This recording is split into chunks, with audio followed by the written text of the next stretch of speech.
Hello friends, आज हम लोग इनकम टैक्स का अभी जो पेपर हुआ है DDU गोरखपुर यूनिवर्सिटी का 4th सेमेस्टर का उसके क्वेश्चन पेपर जो है उसका क्वेश्चन पेपर जो है वही उस सारे MCQs आए थे और उसमें क्या करेक्ट आंसर है ये आप लोग मिला लीजिए अपने पेपर से। तो इसमें पहला क्वेश्चन है how much of professional tax is deductible under her salaries. तो इसका सही ऑप्शन होगा 2500।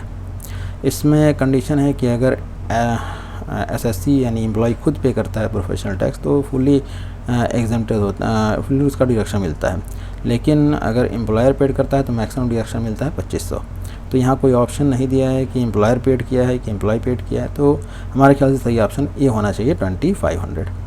अब दूसरा है maximum tax free amount in respect of gratuity received by an employee covered by the payment of gratuity act 1972। तो maximum limit 20 lakh का है, तो इसका सही ऑप्शन है बी 20 लाख। फिर interest credited to which provident fund is not exempted in full. तो इसका सही ऑप्शन होगा रिकॉग्नाइज प्रोविडेंट फंड, क्योंकि रिकॉग्नाइज प्रोविडेंट फंड 12% तक एग्जेम्प्ट होता है, उसके ऊपर जो होता है वो टैक्सेबल होता है। इंटरेस्ट जो रिकॉग्नाइज प्रोविडेंट फंड पे है वो 12% तक टैक्सेबल होता है, उसके ऊपर 12% तक एग्जेम्प्ट होता है, उसके ऊपर टैक्सेबल होता है। इसका सही ऑप्शन होगा थर्ड रिकॉग्नाइज प्रोविडेंट फंड। अब maximum exemption under section 10(10)(a) in respect of encashment of leave. तो अगर हम अनलीव सैलरी पाते हैं रिटायरमेंट के बाद तो वो एग्जेम्प्टेड होती है। उसमें 4 कंडीशंस हैं और उसमें मैक्सिमम लिमिट है 3 लाख का। तो यहाँ पे सही ऑप्शन होगा ए 3 lakh. Fifth, salary received in leave of unaware leaves during the service shall be. अब अगर आप अनलीव सैलरी को इन कैश करा लेते हैं ड्यूरिंग सर्विस पीरियड तो ये फुल्ली टैक्सेबल हो जाएगा, तो सही ऑप्शन होगा ए। फिर rent fixed under rent control act, तो ये सभी को पता है, इसका सही ऑप्शन होगा standard rent D. Municipal taxes paid by owners are deducted. तो म्यूनिसिपल टैक्स जब ओनर खुद पे करता है तभी डिडक्ट होता है, इसका सही ऑप्शन होगा when they have been paid by owners. Income taxable under the head income from house property shall be computed after making standard deduction at the rate of. तो यहाँ पे सही ऑप्शन होगा 30% of gross annual value D. अब 9th question में है income from house property owned by the following is exempted from tax. तो इसमें वो हाउस प्रॉपर्टी चाहे सैलरीड पर्सन की हो, पेंशन होल्डर की हो, पॉलिटिकल पार्टी की हो, इनकम अगर वो अर्न कर रहा है हाउस प्रॉपर्टी से तो फुल्ली टैक्सेबल होता है। तो यहाँ पे सही ऑप्शन होगा D none of these. 10th, if the house property is held by the SSC in stock as a stock in trade, the income from such house property is taxable under the following head। इसका सही option होगा A income from business and profession. फिर 11th question में कह रहे हैं find करना है ग्रॉस एनुअल वैल्यू। तो यहाँ municipal value of fair rent दिया है, इसमें हम देखते हैं कौन ज़्यादा है। तो 20 और 24,000 में ज़्यादा 24,000 है, तो ये उसके बाद इसको मिलाएंगे स्टैंडर्ड रेंट के साथ। स्टैंडर्ड रेंट 21,000 है। अब देखेंगे कौन सा कम है, तो यहाँ फेयर रेंट और स्टैंडर्ड रेंट में 21,000 कम है लीस्ट। इसके बाद ये एक्सपेक्टेड रेंट होगा, इसको हम मिलाएंगे एक्चुअल रेंट के साथ। एक्चुअल रेंट 22,000 है और एक्सपेक्टेड रेंट और एक्चुअल रेंट में जो ज़्यादा होता है वही ग्रॉस एनुअल वैल्यू कंसीडर किया जाता है। तो यहाँ पे सही ऑप्शन होगा C 22,000। Under which the following circumstances the income from house property is exempted from tax. तो यहाँ पे सही ऑप्शन होगा all of the above circumstances, 12th का डी।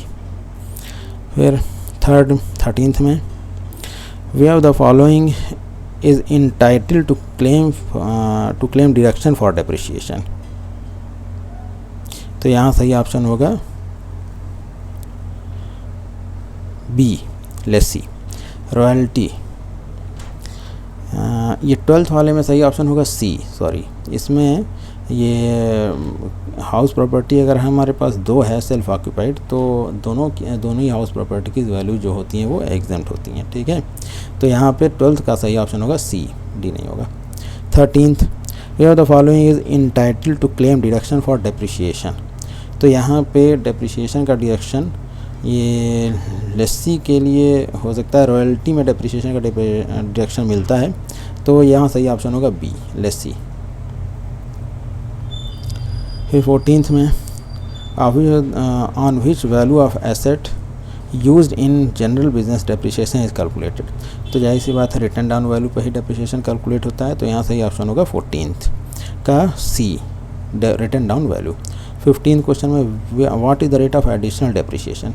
तो एडिशनल डेप्रिसिएशन मशीनरी पे ही लगता है और जनरल डेप्रिसिएशन तो 15% है और एडिशनल जोड़ के 35% कभी कभी लगता है। तो यहाँ पे सही ऑप्शन होना चाहिए B 20%। 16th, which of the following assets is not eligible for deduction of depreciation। तो लैंड जो है वही डेप्रिसिएशन इस पर नहीं लगता है, सही ऑप्शन होगा ए।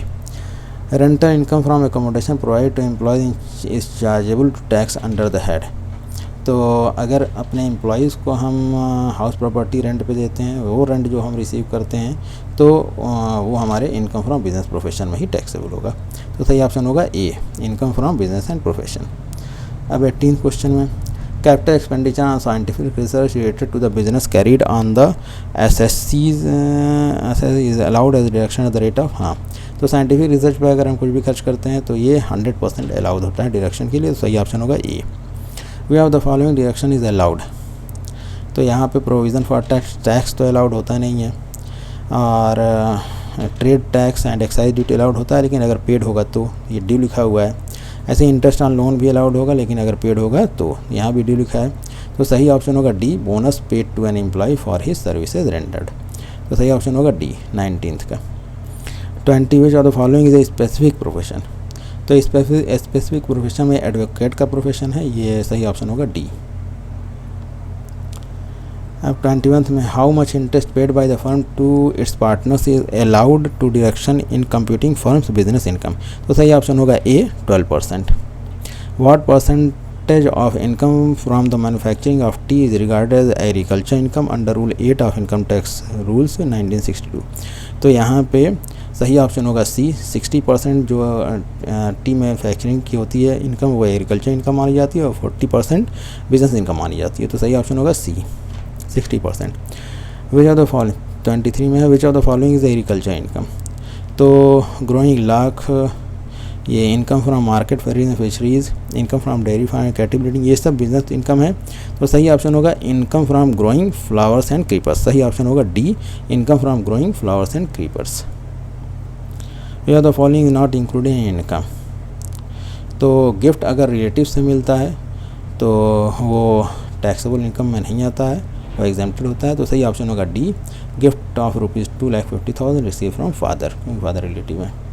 25th, under what condition assessment year and the previous year are same. तो इसका सही ऑप्शन होगा shipping business of non residents. सही ऑप्शन होगा C, shipping business of non residents. 26th, income tax is assessed in following year. तो जिसमें assessed किया जाता है इनकम टैक्स वो असेसमेंट ईयर कहलाता है। तो सही ऑप्शन होगा सी, assessment year. 27, ABC limited is an assessee which falls under the following category. तो लिमिटेड है तो ये कंपनी ही होगी। तो 27th का सही ऑप्शन होगा C, company. 28, financial year means a period of 12 month which start from the following date. ये सबको पता है 1 अप्रैल, 1 अप्रैल। तो सही ऑप्शन होगा A, 1 April. Income tax is levied on the following income. तो टोटल इनकम पे ही इनकम टैक्स लेविड होता है। तो सही ऑप्शन होगा A, total income. Which of the following is not head of income. तो सैलरी हेड होता है, इनकम फ्रॉम हाउस प्रॉपर्टी भी हेड होता है, कैपिटल गेन भी हेड होता है और इनकम फ्रॉम लॉटरी हेड नहीं होता है, ये अदर सोर्सेज में आता है। तो सही ऑप्शन होगा सी, इनकम फ्रॉम लॉटरी। 30th का सही option C, income from lottery. अब 31, income tax in India is charged at the rates which are prescribed by. तो इनकम टैक्स एक्ट 1961 ही सही है, इसका वो है ऑप्शन है A. 32, which of the following is punishable. तो टैक्स अवॉइडेंस क्या होता है, जो लूप होल्स होते हैं प्रिंसिपल्स और कन्वेंशंस में, उसका यूज़ करके हम लोग टैक्स अवॉइडेंस करते हैं। और टैक्स अवॉइडेंस जो चोरी होती है तो ये पनिशेबल होती है। और टैक्स मैनेजमेंट तो पनिशेबल हो ही नहीं सकती है, टैक्स प्लानिंग पनिशेबल नहीं होती है। ये सब प्लानिंग और मैनेजमेंट करके हम टैक्स बचाते हैं। तो सही ऑप्शन होगा इसका बी, टैक्स एवेजन। अब 33, a company does not become the following in a previous year. Company जो है वो रेजिडेंट और नॉन रेजिडेंट हो सकती है, नॉट ऑर्डिनरी रेजिडेंट नहीं हो सकती है। सही ऑप्शन होगा B, not ordinary resident. Residential status of an assessee in every year. तो हर साल चेंज हो सकता है और नहीं भी चेंज हो सकता है, मे चेंज होगा। सही ऑप्शन होगा ए, मे चेंज। एंड एसएससी में भी divide in the following categories on the basis of residence status. तो एक इंडिविजुअल एसएससी जो है वो 3 पार्ट्स में बटे होते हैं on the basis of residence status, ordinary resident, not ordinary resident और नॉन रेजिडेंट। तो सही ऑप्शन होगा 3 यानी बी 3। 36 इनकम रिसीव्ड और deem to be receive in India is taxable under the. तो इनकम अगर इंडिया में रिसीव कर ली गई हो या अर्न की गई हो तो ये सारे टाइप ऑफ रेजिडेंस के लिए टैक्सेबल होता है। सही ऑप्शन होगा D all of assessees. 37 for how many days a person have to live in India to become a resident Indian. तो प्रीवियस ईयर में 182 डेज़ का कंडीशन है, उसको रहना ही रहना है फर्स्ट बेसिक कंडीशन फॉलो करने के लिए। तो सही ऑप्शन होगा ए सही ऑप्शन होगा सी 182 days. 38 which status of A company can not have from resident point of view. तो अभी भी इससे पहले भी ये क्वेश्चन दिया हुआ था, तो इसका सही ऑप्शन होगा not ordinary resident. Who shall pay tax on income earned and received outside India. तो जो रेजिडेंट होता है ऑर्डिनरी रेजिडेंट वही बस टैक्स पेबल करने के लिए लायबल होगा इस समय। तो यहाँ पे ए होगा ओनली रेजिडेंट। अब 40 which are the following income is taxable under the income tax act 1961। तो एग्रीकल्चर इनकम तो टैक्सेबल होता नहीं है, रिसीव फ्रॉम HUF ये भी टैक्सेबल में होता है। तो सही ऑप्शन होगा income from firm C. 41 which are the following is exempted. तो सैलरी जो भी MPMLA या ऐसे पॉलिटिकल लीडर्स को मिलती है तो टैक्सेबल होती है अदर सोर्सेज में। इनको मिलने वाला अलायंस जो एग्जेम्प्ट होता है।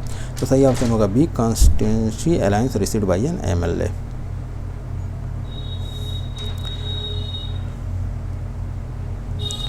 Now 42 क्वेश्चन में in the case of a partner his share of profit in firm's profit shall be. तो पार्टनर का शेयर फर्म प्रॉफिट में टैक्सेबल होता है इंक्लूडेड। इसका सही ऑप्शन होगा included in partner's total income and then rebate at average rate will be allowed. तो सही ऑप्शन होगा डी। 43 में daily allowance receive member of parliament is. तो डेली अलायंस जो है वो अलायंस किसी भी तरह का MPMLA या पॉलिटिकल पार्टी पॉलिटिकल पोजीशन पे कोई भी पर्सन है तो उसको मिलने वाला जो भी अलायंस है वो एग्जेम्प्ट होता है। तो सही ऑप्शन होगा ए एग्जेम्प्ट। फिर इसके बाद कह रहा है entertainment allowance given to a government employ. तो इंटरटेनमेंट अलायंस में कंडीशन है actual entertainment allowance maximum limit 5000 या 1/5 of salary gross taxable salary. तो यहाँ पे मैक्सिमम लिमिट की ही बात कर रहा है क्योंकि एग्जेम्प्टेड टू लिखा हुआ है। तो मैक्सिमम 5000 तक डिडक्शन मिल सकता है। तो सही ऑप्शन होगा B 5000। Deduction made by the employer from the salary of employ is. अब अगर सैलरी में से PF काट के सैलरी दिया हुआ है तो जाहिर सी बात उसको हम जोड़ देंगे फिर से। तो यहाँ पे इंक्लूडेड इन हिज सैलरी। सही ऑप्शन होगा A. Periodic pension paid to government employee is. तो पेंशन अगर मंथली मिलती है या पीरियडिक मिलती है तो ये टैक्सेबल होती है। कम्यूटेड पेंशन जो टैक्सेबल नहीं होती है एग्जेम्प्ट होती है गवर्नमेंट एम्प्लॉयज़ के लिए। तो इसका सही ऑप्शन होगा ए टैक्सेबल इन फुल। अब 47 which are the following is not taxable under salary head. तो वेजेस वॉलंटरी पेमेंट पेंशन ये सब सैलरी हेड में ही टैक्सेबल होता है। सी सही ऑप्शन होगा कमीशन फ्रॉम एन एजेंसी। ठीक है, तो इसका सही ऑप्शन होगा क्योंकि ये बिजनेस प्रोफेशन में टैक्सेबल होता है। तो 47 का C. Which are the following 48 में है which are the following allowance is not fully exempt.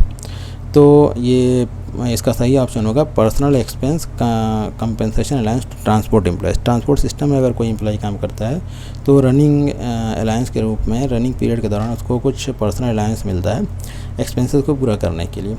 तो वो 70% या एक्चुअल अलायंस दोनों में से जो कम हो 70% ऑफ अलायंस या मैक्सिमम 10,000 पर मंथ दोनों में से जो अधिक होता है वही जो कम होता है वही एग्जेम्प्ट होता है। तो यहाँ पे फुल्ली एग्जेम्प्ट ये नहीं होता है। तो सही ऑप्शन होगा C personal expense compensation allowance to transport employees. 49th में है we are the following perquisite not specific perquisite. तो इसमें मेडिकल फैसिलिटी होगा। सही ऑप्शन होगा medical facility C. We are the following perquisite is not exempted. तो free food beverages जो हैं वो अगर देखा जाए तो 50 रुपीज़ पर मील क्या होता है एग्जेम्प्ट होता है। उसके ऊपर जो कॉस्ट रहता है उसका टैक्सेबल होता है। तो सही ऑप्शन हो सकता है इसमें सी फ्री फूड बेवरेजेस और रिफ्रेशमेंट फैसिलिटीज़। तो सारे क्वेश्चंस हो गए, मिला लीजिए आप लोग। थैंक्स।